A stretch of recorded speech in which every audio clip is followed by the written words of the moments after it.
Web TV Market Review. We will give you developments in the financial capital market as it affects the economy. We'll look at our conversation today on the 2020 budget deficit and monetary policy measures to address them. As we know that this is a challenging times for the nation as we face those crises of the oil price drop and, of course, the post-pandemic experience. With me to lead this conversation is the Group Managing Director of Zcres Group, Mr. Adedayo Hamzat. Good morning and nice to have you, Mr. Adedayo Hamzat, on the show. Morning. Thanks for having me. Yes, good morning. Let's first begin with the budget.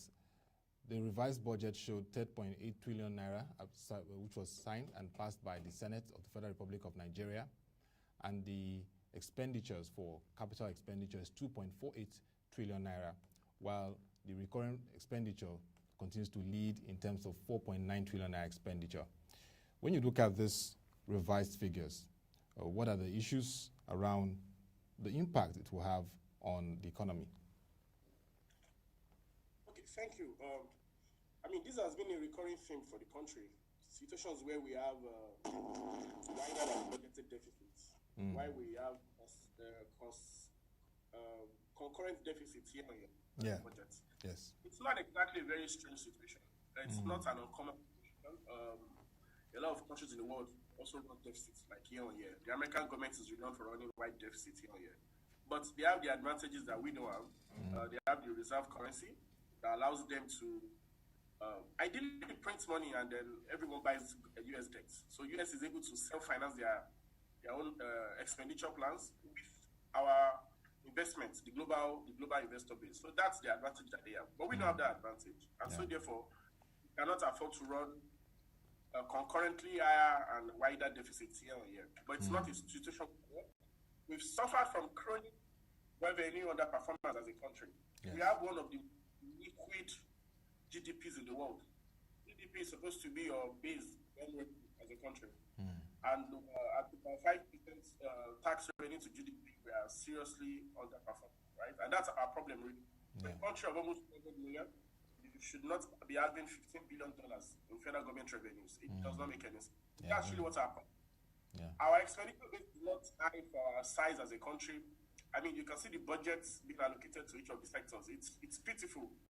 Less than 100 million budgeted for health, for education. So it's not like we're spending money. It's just the reality that we don't even have the money to spend. So any approach we take now must really be at the revenue generation plans, which has been the trust of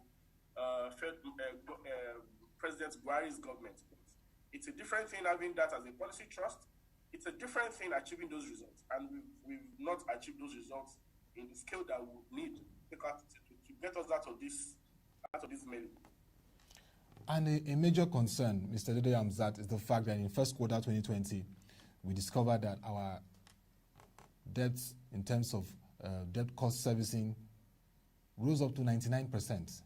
That is not sustainable for our country. It raised concerns. Analysts, economists, experts, and policymakers in response said this is a very, very serious issue that needs to be addressed. 99% for debt servicing for the first quarter of 2020. Second quarter, things really have to change. But when you see this development and then the budget deficit issues, what comes to mind and what are the ways we can begin to respond as we look at our conversation on monetary policy? Okay, it's also in the first instance, recognize how much of a problem we have. We've budgeted deficit in Nigeria for 2019, even 2018 is always around 30%, 29%, 33%. But that's budgeted. The reality is worse than that. Yeah. For 2019, for example, the actual deficit before coronavirus or anything was actually 59% debt service to revenue. And you know why we don't really notice these things? It's because we've been running an out-of-cycle budget calendar. Before now, you and I cannot point to when our budget year starts, when it ends. We don't even, most analysts don't get to go back and look at the actual figures. Yeah. If they release the actual figures, it comes down like 2 years after. It's not so important anymore. But the reality is that we've been running at 50% debt service ratio to revenue for the past 2 or 3 years. And that has been the reality now. But it's worse now, particularly because even though the expenditure has not gone up as much, but the revenue has suffered significant underperformance. I think we had about 45% revenue performance in the first quarter, right? And that we all know the reasons why. Or despite the fact that in the last part of the quarter we had adjusted the conversion rate for foreign earnings from 306 to 360, the massive drop in aggregate demand because of the lockdowns and the crash in oil price really affected any revenue plans, and that's why and we are not in any unique situation. It's global. Every emerging market is running to IMF or the other guys to try and get some budget support, and that's the thing. Everyone is getting budget support this year. South Africa has gone to IMF to get budget support. So it's about. I mean, again, to the end of the year, we do not expect any situation. With the new revised budget, the expected deficit is as much as 5 trillion naira, about 4.75 trillion naira, depending on the way to use. And that simply means that we'll be getting deficit is going to be higher than revenues this year. That's clear. And more importantly, debt on board really went a long way to support the federal government's deficit financing plans. In typical times, interest in Nigeria with this kind of crisis would have 18, 19, 20%. Say that again? I said the monetary policy tools, that's trying the unconventional approach, like you said, the unorthodox approach. Exactly. So that's what investment landscape, right? By prohibiting you and I from the open market options market. That has had the immediate impact of a continuing crash in interest rates, which came at a very golden time for the government. Now they're able to borrow record amounts of debt without any material shift in interest rates. Contrary, rates have been on the decline since that policy has been had. 15-year bonds came out at 11%.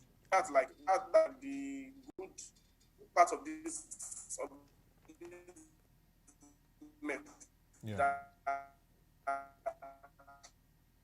Mr. Hamzat, can you hear me? The level of tools being utilized from the fiscal and medium-term solutions, they are good, but must be sustainable. Okay, we have on joining us my co-anchor and the CEO of Frontier Africa Reports. Nice to have you. Can you hear me now? Thank you very much. I can hear you. Yes, can you hear me, Mr. Adedayo, now? I can hear you loud and clear. Okay, Mr. Dayo, you have Mr. Bolson has joined us to deepen this conversation. So if I could get a recap of your thoughts as it has to do with the addressing this challenge of the deficits. You talked about the deficit of 2019 and into 2020 and ways and approaches to it so that we could go on to further parts of our conversation.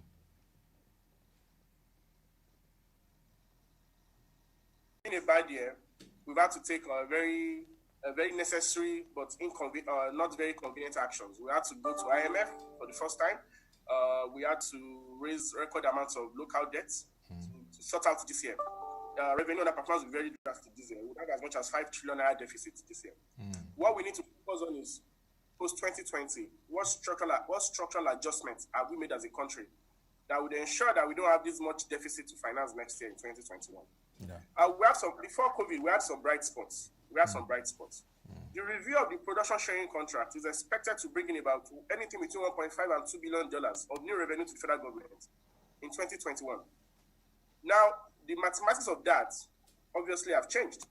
If oil price not recover to those levels, we won't get that much money. But that's a plan already in place. The review of the value-added tax regime from 5% to 7.5% is also expected to add about $500 million to the federal government. The bulk of VAT money is going to state and local government, right? So it looks like we have we've made some attempts at improving the fiscal position. The review of the exchange rate from 306 to 360, it's about 20% improvement in revenue profile to the government. So if we can have oil price recover to 50 to 60 levels, I think we'll be able to materially tighten the deficit for 2021. But that will not be enough, because now we are coming from a very low base. We have to access the markets for significant quantum of money. All right, and that has material implications for our debt service cost, for our debt sustainability ratios. And so therefore, from 2021 onwards, we have to have a change of plans, a plan that will not depend so much on deficit financing, but on actual revenue generation. The tax laws have to be looked at a second time. That's my view. Yeah. Concessions that have been given out before have to be reviewed. A lot of careless status, a lot of tax holidays. We need to look at those things aggressively enough, right? Yeah. And more importantly, we need to look at our GDP again and see where we have been leaving money on the table. Tax revenue, tax collection, tax compliance. Those things are critically important. We have about 200 million people in the country. It does not make any sense that we only earn $15 billion from taxes. It does not make any sense. Yeah. Right? We can speak to it for as long as we want. We can evangelize on it. Someone has to look down and say what needs to change. Yeah. And compliance is what I think is missing. A lot of people don't pay taxes in Nigeria. We are a largely informal sector, and if you don't devise a very effective means of tax collection from the informal sector, you would continue to underperform. And that's the reality.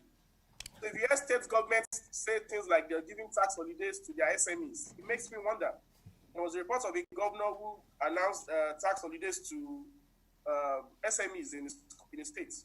That is the bulk of your citizens. You cannot shoo them away from taxes. The taxes just have to be fair and equitable. But you have to get taxes from everyone. That is the only way to plug these holes. I think that's the summary of it. Okay, I mean, I hear you very well, Mr. Adedoye Hamzat. You know that we're in a challenging position, even to deepen the tax.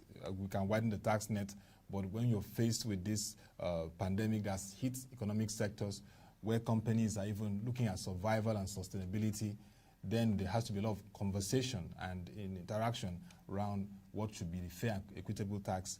But I hear you about the need to expand the tax net. But we need to look at also the short and medium-term solutions at this point. You said it's a challenging year. I wouldn't say the otherwise. But when you look at the fiscal steps, we've seen the economic and sustainability plan roll out now. What's your take on that plan in terms of helping to reposition our economy and push it towards that level of diversification, particularly of a revenue base? Because even from the ProShare Economics report, we've said there's a need for a structural review of our revenue structure. Okay, thank you for asking that question.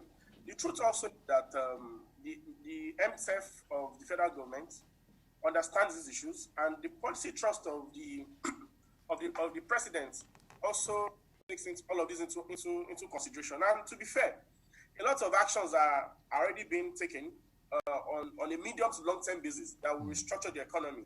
But unfortunately, the 2020 crisis has come to destabilize a whole lot of plans. But let's look at those plans. I mean, let's say, like I said, 2020 is sorted. We have borrowed our way out of the problem. Yeah. But 2021 onwards, what do we look like? So there are four critical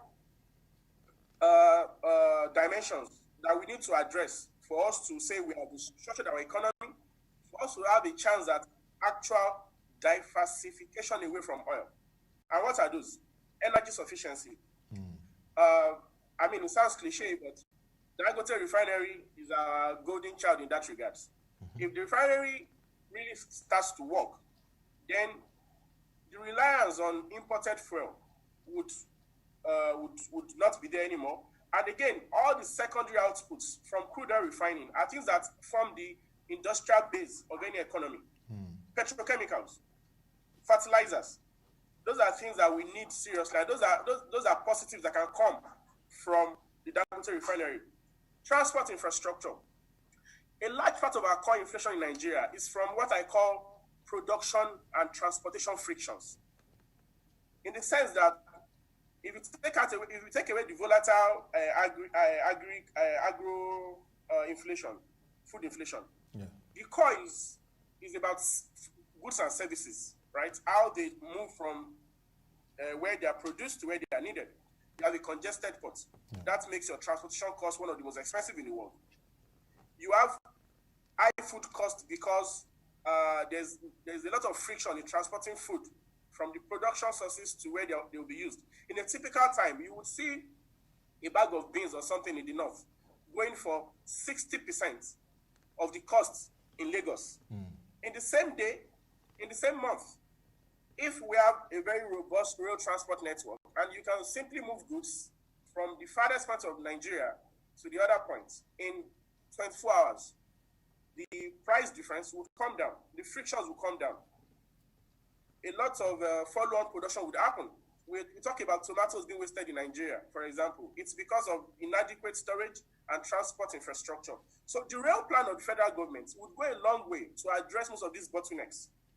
Imagine a future where the ports are decongested. Imagine a future where moving goods from the port to Kano, it's just 24 hours by train. No serious bottleneck, nothing. Imagine a future where every port, every dry port and seaport, every important industrial hub in the country is connected by a vast rail network. We start to solve these transport infrastructure problems. So that's the second point. Third point is power.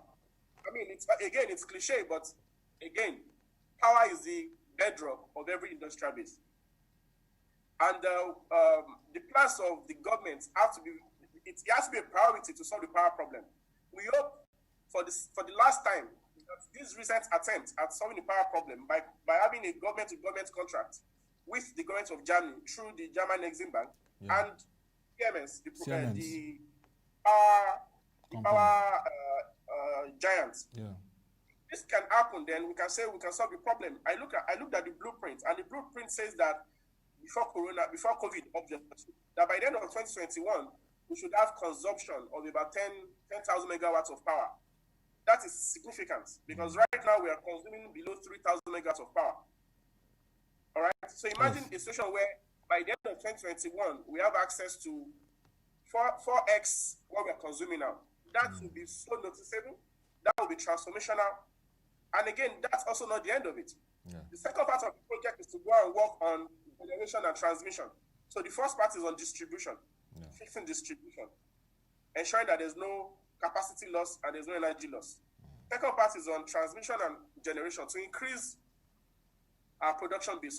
So it looks, if the plan, I mean, I looked at the plan, it looks very foolproof, right? But there's a way Nigeria happens, right? So for our benefit, if we see this plan through and we truly can look forward to having energy sufficiency by the end of 2023, I think we are really on course to industrialize our economy. All right, I hear you. I hear you very well, Mr. Dedayo. But okay, just land in 1 minute so I can take up the next key point. No, it's fine. I think that's the summary of it all. Okay. Now let's look at monetary policy because the monetary policy responses is very key too here. I mean, from US to UK, it's been a busy period for the bank governors. But I'll ask you this one, and then I'll get to Mr. Bolson to make his reaction or maybe follow-up question. How is the Central Bank of Nigeria responding at this period to the negative fiscal and current account balance? Because globally, countries are facing these kind of challenges, and they have to navigate it with a lot of skill and strategy. Yeah, thank you.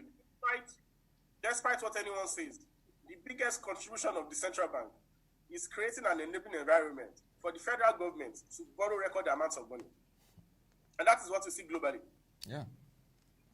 So indirectly, you can say the central bank is financing federal governments because if you drop the ball enough, if you drop the barrier to borrowing, and the federal bank can now borrow record amounts of money, you are assisting in that particular plan. And it's not a strange thing to see.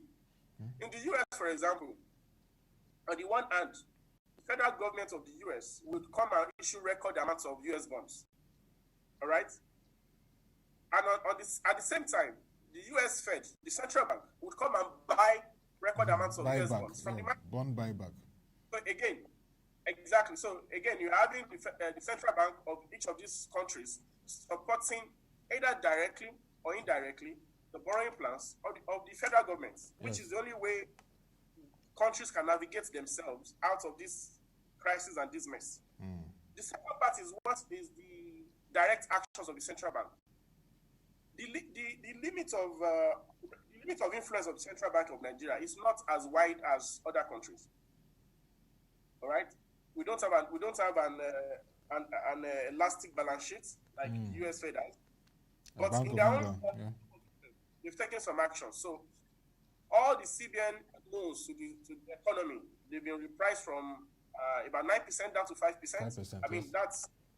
that will move the needle a lot, but that's something. And they relaxed to some extent. I mean, before this crisis, we've had a lot of positive movement on the exchange rate environment. I mean, allowing the official rate to converge towards the I&E rates of 360 was a good move. That does two things. One, it brings more liquidity to the I&E window because there's more trust. And secondly, it helps the revenue position of the government and state governments also. Now they get more money for every dollar of dollar revenue, right? Yeah. So that's like the range of influence that they've had. The capacity of the central bank to manage this crisis will not be as much as developed markets. But unfortunately for us, CBN is caught in the storm of huge portfolio outflows from the country. Yeah, FPIs. But again, we're also sensing the change of intent from the central bank. We've been saying for a long time that this regime that prioritizes portfolio inflows over every other thing, it's not sustainable. You cannot plan your economy over unstable inflows. Inflows are coming to chase the best yields and live at the first sign of trouble. So look at it this way. The foreign investors have been in this country because of two key advantages. One, we've had a high enough interest rate. So average interest rate before this recent CBN policy will be about 15%. That's rich in any way. And that has also been supported by a loosely priced, I don't want to use the word mispriced, by a loosely priced futures market. So total benefits can come to as much as 25%. So that's implicitly, that is the cost of borrowing dollars to support the CBN buffers. That is not sustainable. And if you notice the recent policy thrust of the central bank, there has been a reluctance to continue on that mode. CBN has been comfortable allowing interest rates on government securities to come down to as low as 9% on the long end. Yeah. Short-term treasury bills rate are as low as 2%, right?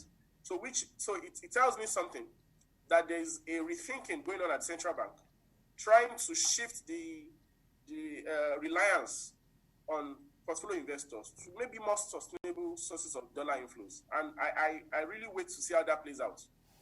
In the long term, it is positive as far as I'm concerned, because again, if we know that a source of dollar inflow, I mean, it's good in the short term, but if in the long term, if it's negative, then we're probably better off looking at the whole thing again, looking at other areas that we can prioritize.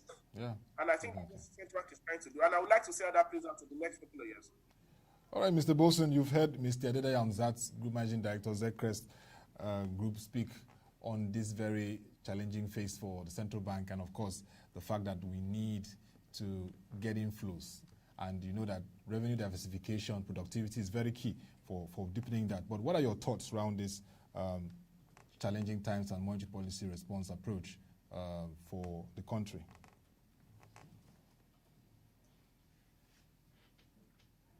Mr. Bolson, can you hear me?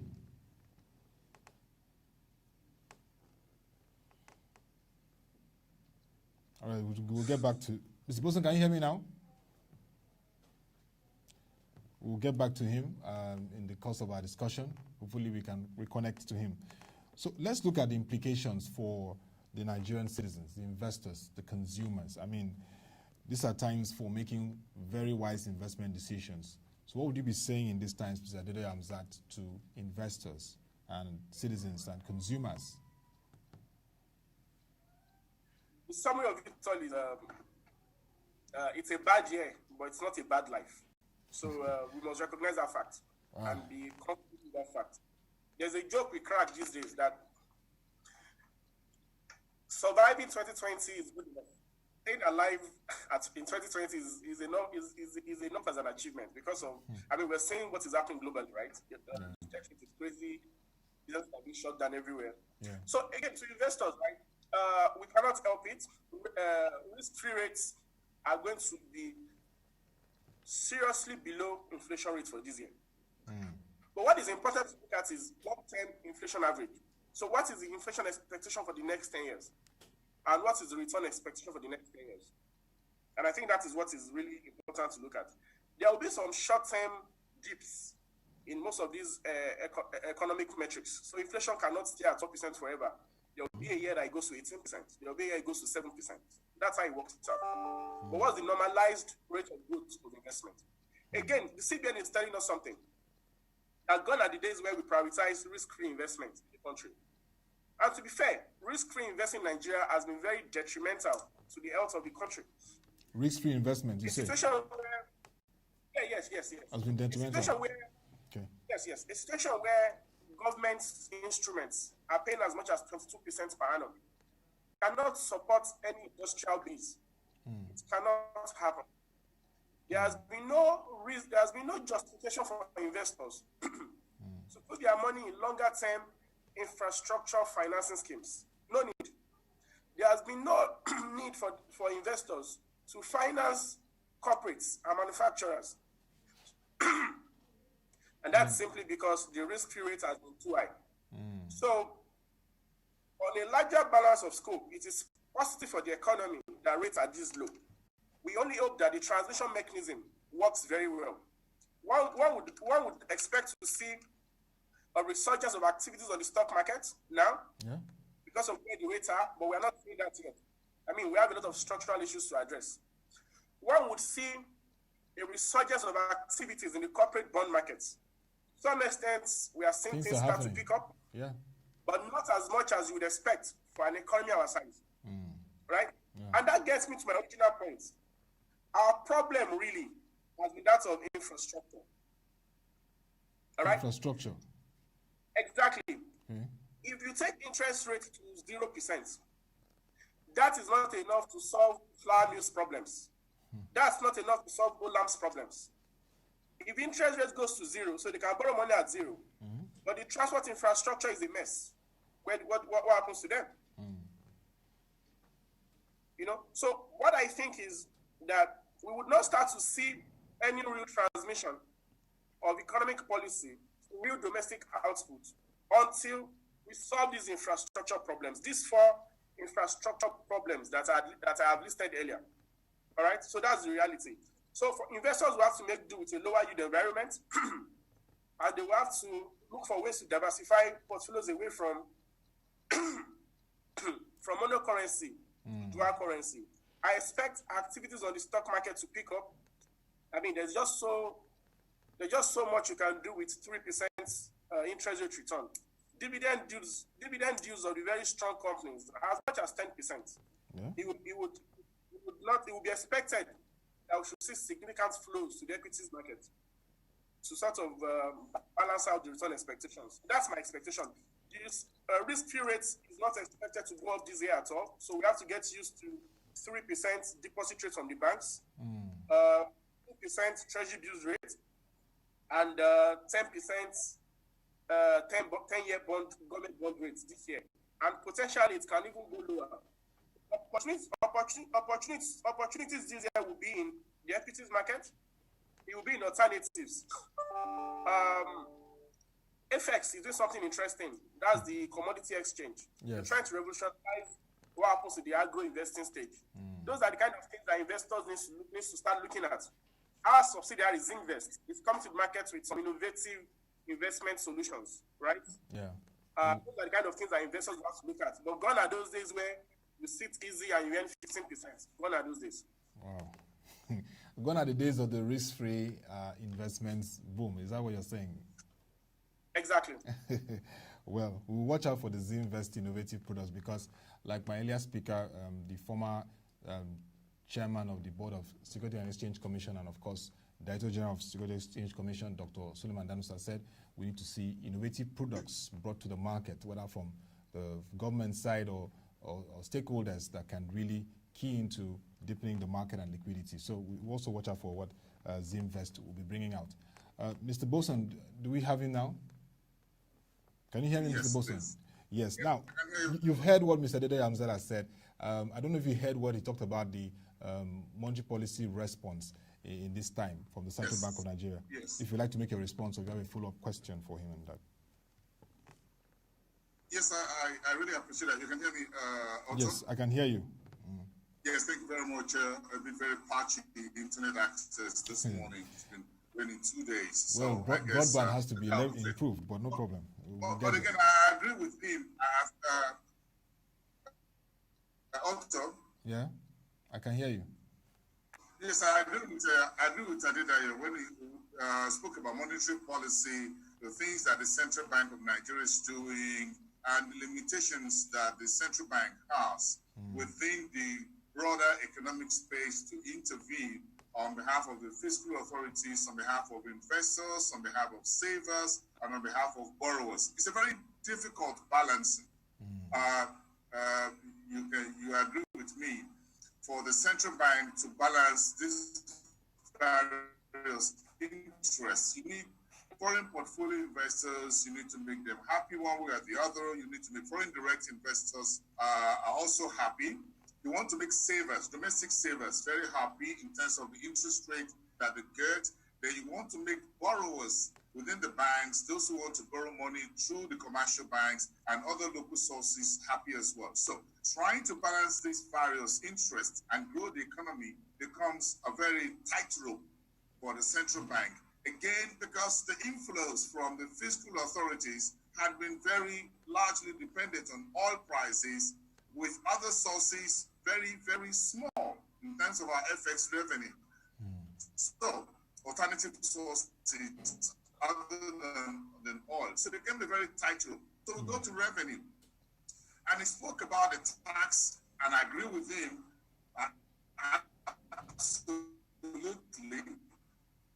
But again, we want to increase tax generation from the informal economy. I agree that we should do that. But also we need to add to this tax revenue drive. We've talked about so much about what you call the luxury goods tax or the rich man tax. I don't know where we are at the moment. I haven't checked where we are.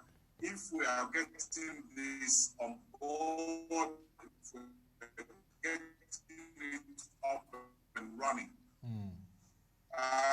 In which the last administration mooted it, then the Buhari administration also talked about how to tax the rich men in the country so that they pay more tax than the rest of us who are doing about 2,000 naira per day, 5,000 naira per day, 6,000 naira per month turnover. Yes, we need to collect. We have our connectivity challenges, but I could hear Mr. Bosun talk about the fact that, yes, we need to even leverage and expand our tax to the 1% wealth class. Can you hear me now, Mr. Bosun? Okay, so interesting. I mean, Mr. Dede, you could hear that. I mean, the wealthy class, the 1%, expand that tax net. And I have a different opinion on that. Okay. The structure of the Nigerian economy is not the average earnings for this. The average earnings per household is small enough. So if you're planning your tax strategy around the 0.1% that can afford luxury goods, I don't see it as a sustainable strategy. Okay. Right. So it's an inverted funnel, right? But the tip is very small. We need to find a way to tax that large base of 100 million people. That's what we need to do. Expand the base. Exactly. All the taxes in Nigeria have been focused on that 0.5%. Who have largely been paying taxes. All the companies in Nigeria pay taxes. Yeah. They pay taxes. All the corporates pay taxes. I pay my taxes. You pay your taxes. Yes. There's not so much of better benefits gotten from that. There's a lot of tax leakage at the wider bottom. a lot of informal tax collectors collecting taxes for their own pockets. So we need to formalize the informal sector. Bring Like them that and make that money come to the government coffers. A lot of taxes go on that level, but they are not coming to the government. That's the problem. You hear about NURTW taxing everybody 500 naira per day and making crazy amounts of billions. All of that money should belong to the government. Definitely, I agree with you. That should be the focus of the taxes of the country. We are not a rich country. We have what? Maybe we have. I mean, the data came out to say that only 6% of Nigerians earn above 200,000 naira per month. So if you focus your tax efforts on that, how much can you get? Those guys are largely compliant. Yes. 94%, I agree. They need. I mean, a lot of them are also very poor and cannot feed. But for the ones that are economically active, we are a very informal sector-driven economy. We need to find an equitable, fair way of getting some taxes from everyone without unnecessarily burdening those that cannot pay. Yes. That's what we need to do. Yes, we need to simplify even the tax process. I was going to bring that because when you look at the fact that Nigeria is not doing well in the ease of paying taxes, about 158, 159, it's not good enough. We have to leverage technology and improve that. But I hear you, it's always good to have our varying views on issues, healthy debate and conversations. But let's look at coming up on Saturday, 11 p.m., you have the Zimvest Economic Series. Interesting conversations. We've been seeing interesting webinars across rich webinars, and Zimvest is joining the conversation. It's looking at economic landscape and investor preferences in a post-pandemic era. A very interesting topic to look at this period. If you can give us further insight into this webinar, Mr. Adedayo Hamzat.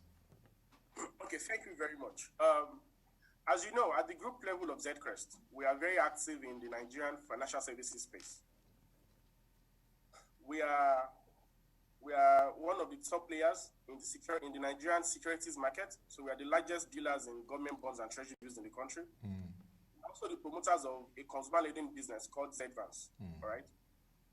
And then we think that our company, before now, we've devoted that strictly to just institutionals, pension funds, asset managers, foreign investors. And we think that we need to take that competence and give it to Nigerians, right? Bring it to corporates, HNIs, and the retail investors. The superior market experience that we have, we need to bring that to the table and also help people actualize their own financial aspirations. But more importantly, we believe in an ecosystem approach. We believe that the industry in Nigeria is still very nascent. It's not developed. Total capital formation in Nigeria is not enough. And that is why we have to rely on offshore capital for development. The pension thing was one of our biggest success stories. And that's why we can now rely on a 12 trillion naira capital formation in Nigeria. The asset management industry, on the other hand, has not grown as much as we'd expect it to grow. The total AUM of asset managers, both discretionary and non-discretionary, even the mutual funds, is not up to 2 trillion naira. That's not where we need to be as an ecosystem. I agree with you. What we want to achieve is an industry-led growth in the asset management industry. We want to work together with other players, everybody.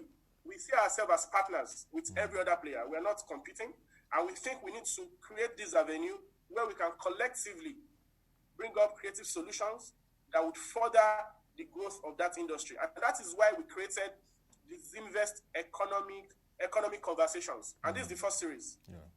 For all the series that will come forward, we'll be getting players from the industry to talk about what next to do, while everyone will go back to their different their different companies, firms, and we put all of that ideas and create products that would encourage the growth of the savings pool in the country. And that's what we need. That's what we need as a country. And that's why we think we can add value. And that's why we are doing all of this.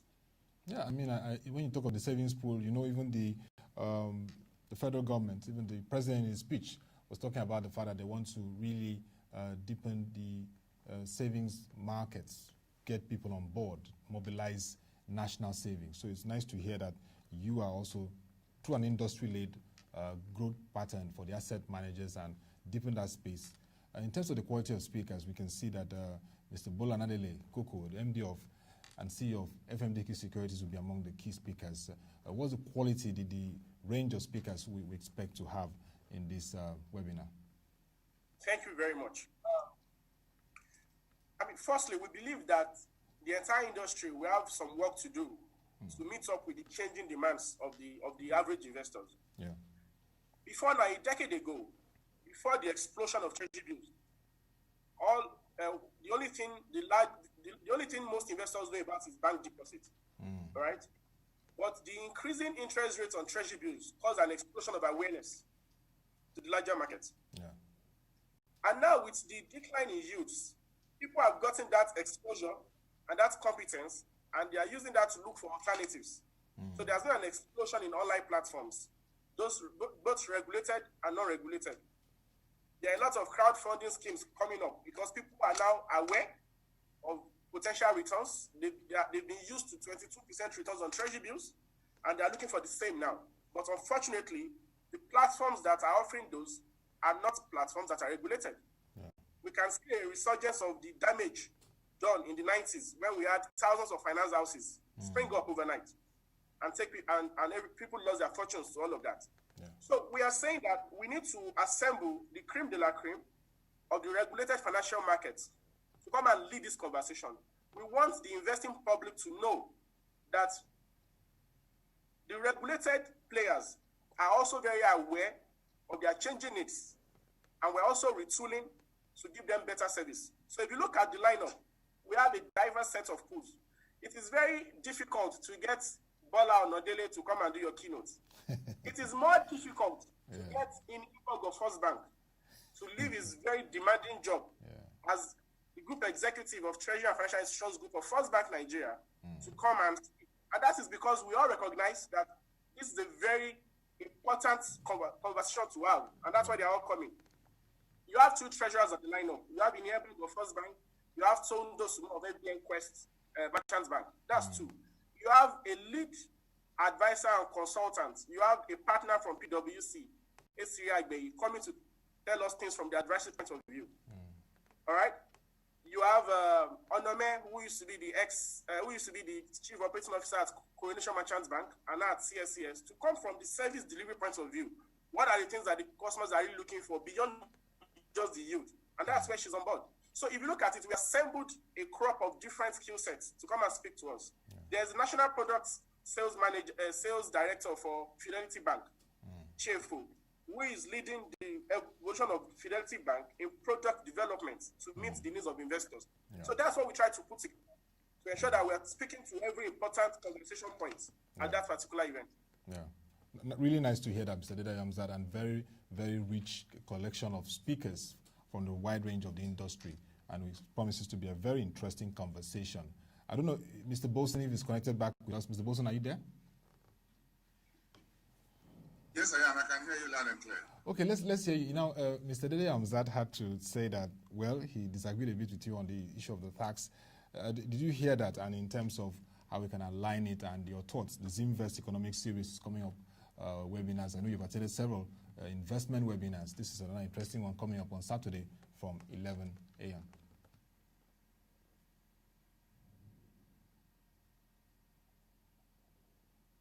Can you hear me, Mr. Bolson?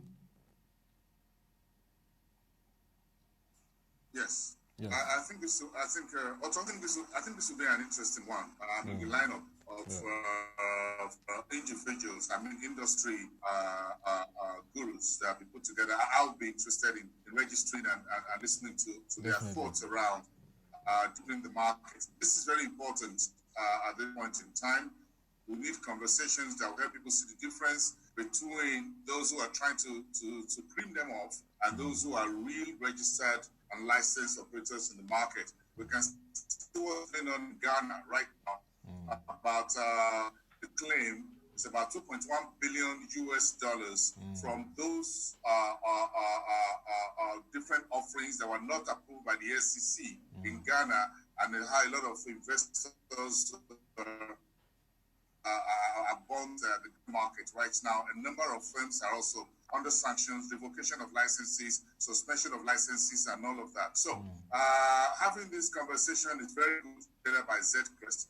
As far as tax is concerned, very quickly, I agree with you, we need to get the folks that will pay tax. Some of the things we refer to as taxes are illegal collections. They're not really taxes. But our informal economy is largely unstructured. So we need to structure it. So everybody's trying to game the system. That's what we see. Some people just put some planks across the road and some used tires, vehicle tires, and start charging everybody whatever they want. Include collections.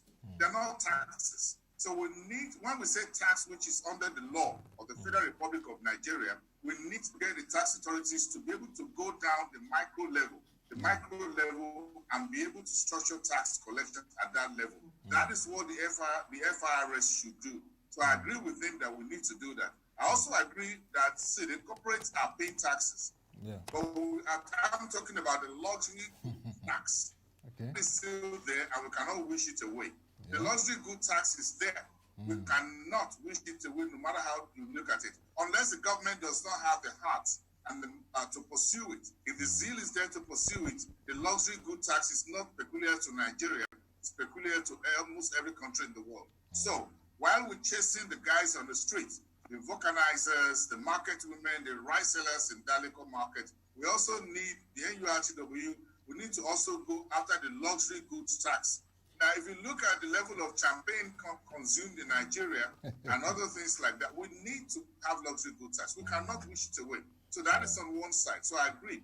Then we come about the inflation figure. We have a lot of problems, issues to fix around the logistics and the value chain. Transportation is one thing. I will talk about railways, and I like that. But again, what about the air cargo, for example? So I don't know why we do cargoes into Nigeria and all of that. So I don't know why we have no airline locally that will be able to move some of these products like beans that you talked about earlier on the show and other products and just put them in an airplane and it lands in Lagos within 1 hour. If you fly from Maiduguri to Lagos, direct flights about 1.5 hours. Take off and landing maybe 2 hours.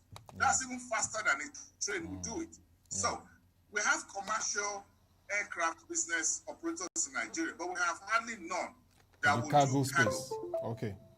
So I agree that we need to do railways, and I agree so much with it. But we can do things that will preserve vegetables, tomato that I think about. Those are my thoughts. I don't take much of your time.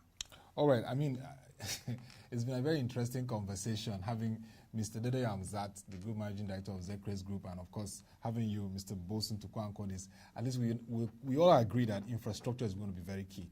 Investment infrastructure from road, rail, power, it's going to be very critical for unlocking the economy.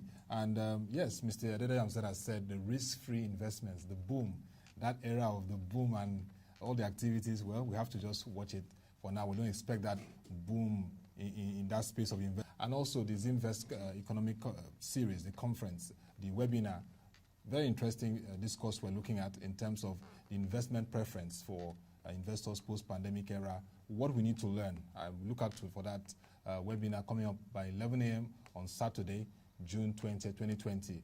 And you can join our website, www.prochange.com, and log on to our Web TV Live to watch that webinar, because we'll be covering it and providing all the opportunities for people who would like to watch and see what's happening for that webinar. But it has been very interesting, and I even like the fact that you and Adedayo had your own views about taxation. I mean, Mr. Bosun is saying the luxury tax has to be fully pursued by the government, so it will also help people to really know how to manage their resources. I mean, like you said, champagne consumption, maybe people will look again and say, well, we have to review those consumptions. Yes. And also, thank you very much, Mr. Bosun and Mofaya. See you from South Africa for the time. Nice one. Thank you. Nice one. And that'll be all for the market review today. You can join this conversation further by logging onto our website, www.prochange.com, to watch our videos, read our news reports and analysis. To come your way again, thank you for watching. Have a nice day and stay safe.